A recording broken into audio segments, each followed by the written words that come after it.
It's the end of college sports as we know it. Miami's paying $10 million for their quarterback. It's the end of college sports as we know it.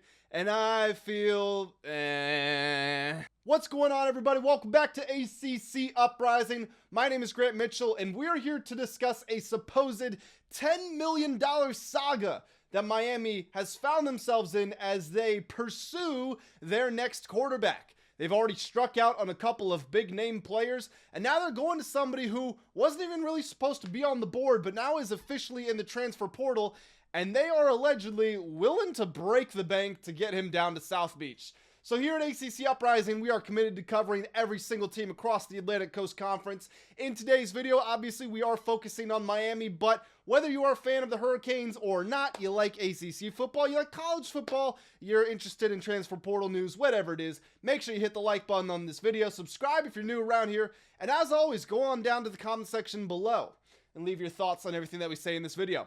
So it's important for me to say that as we go through this, I will be sure to distinguish what is my opinion, what is a rumor, what is speculation, and what is fact. So let's start with the facts.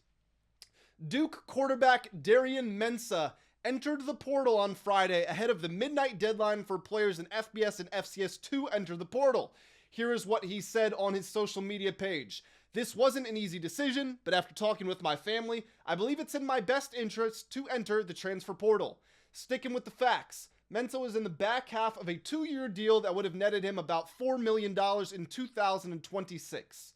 ESPN's Pete Thamel reported that if Mensah leaves, the deal that he signed ensures that Duke will retain his NIL rights, meaning he wouldn't earn rev-sharing money at his next school. There also was not a specific buyout listed in this deal that he signed with Duke, again, according to Thamel.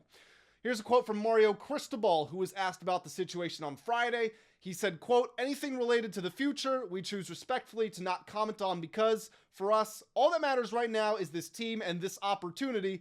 Very obviously talking about the national championship game, which is coming up in about, 28 hours at the time I'm recording this video.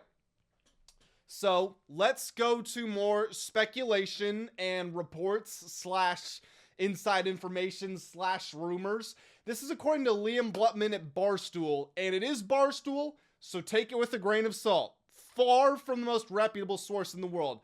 But I would point out, let's not forget, the Ty Simpson rumors. I'm old enough to remember when all the Miami fans came out from the woodwork, and they went down to the comments on our videos here at ACC Uprising, and they were saying, you have no idea what you're talking about. You can't name one source. You're just angry. You're sad, as if I hate Miami. You're angry. You're cope, wallow in your pity. Miami would never offer $6 million. You journalist saps have no clue what you're talking about. And then Ty Simpson himself comes out and says, guess what? Psst. Miami offered me $6.5 million.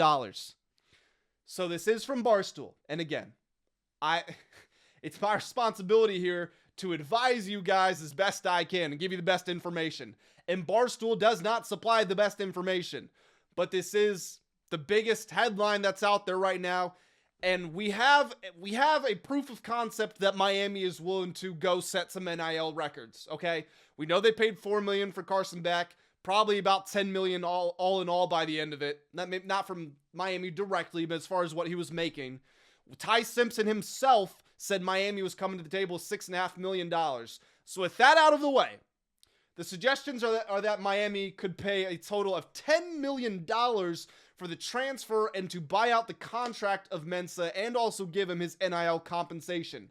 Additionally, they would give Mensah country club hosting, an Adidas deal and campaign, and they would give his sister, who is currently a soccer player at the University of Oregon, a full ride scholarship and an NIL package. Back to Mario Cristobal on what he had to say. And this is a long one, so bear with me. Quote, the calendar, we all know, needs work. We need a remedy that works for everybody and makes sense for everybody and allows for both student athletes to pursue their best opportunities while somehow, some way, maintaining their principles and values that come with college football, which I think we all know we've lost a little bit. We have.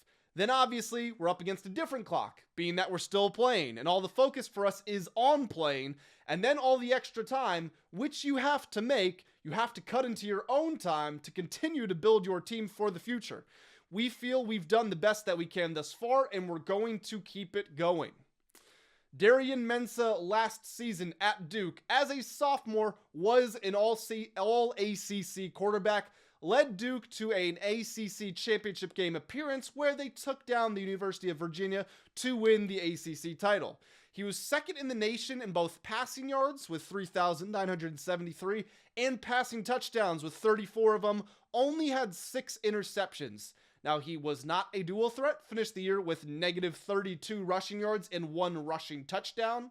This will also be his third school in 3 years, going from Tulane to Duke to Miami. So on one hand, you do worry about the continuity and the development because these are his formative years, but he has also gotten better and better. And if he does land at Miami, again, he's in the portal, so he could go somewhere else, but Miami is linked to him. As we know, Miami does need a quarterback. So if he ends up going to Miami, that would be the most talented team that he's played with. So ups and downs, and probably a lot more ups than downs in this case. Like I said, and like we all know, Miami needs a quarterback. They entered the Ty Simpson sweepstakes, and this was a timeline that was written out by Ty Simpson himself. Okay, shocking transparency. You normally don't get this clear-cut information with these numbers and these facts and these dates like Ty Simpson shared. But Ty Simpson was off $4 million by Tennessee and Ole Miss.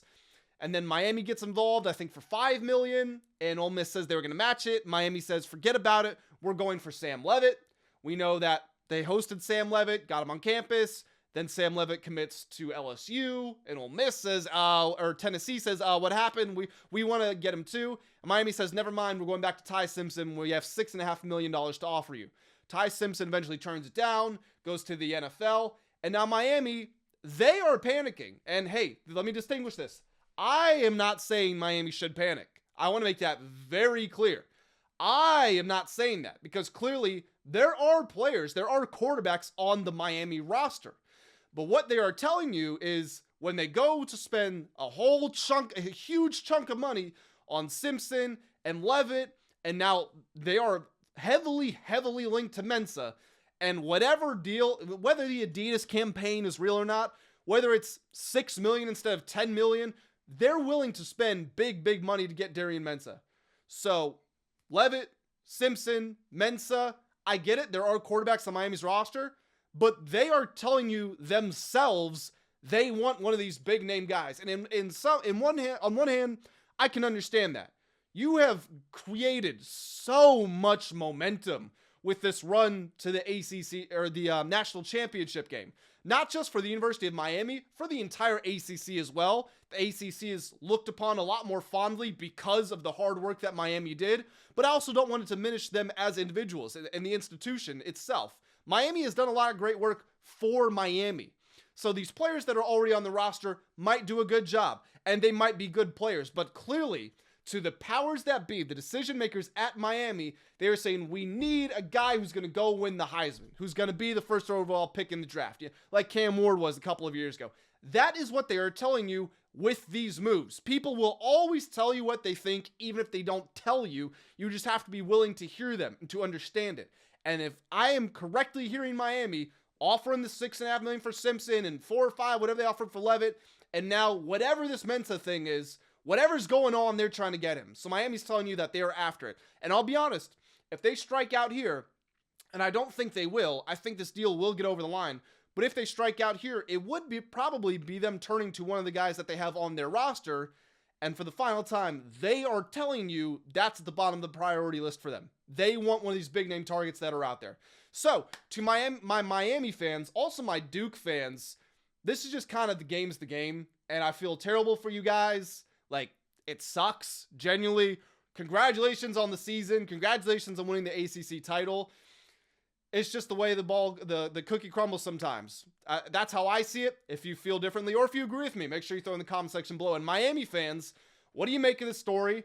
I understand that I ruffled some feathers, definitely when I spoke about the Ty Simpson ordeal, and it was all proven to be true. So you can say that this is a bit sensationalized, and the reality is we don't know right now. It'll take some time for us to know the concrete details, but clearly Miami isn't interested in him. That's what I will say. So let's put some of the emotions aside from seeing the $10 million, and let's also just be honest, college football is not college football anymore. College football is professional football for 18 to 23-year-olds, and then they go to the NFL. But whatever your fans are whatever your thoughts are as Miami fans, make sure you throw it down in the comment section below. I'm wrapping up the video here, so like and subscribe if you did enjoy. At ACC Uprising, we are committed to covering every single team across the conference, like I said. So appreciate y'all rocking out. Again, thoughts down below, and I'll catch you all in the next one.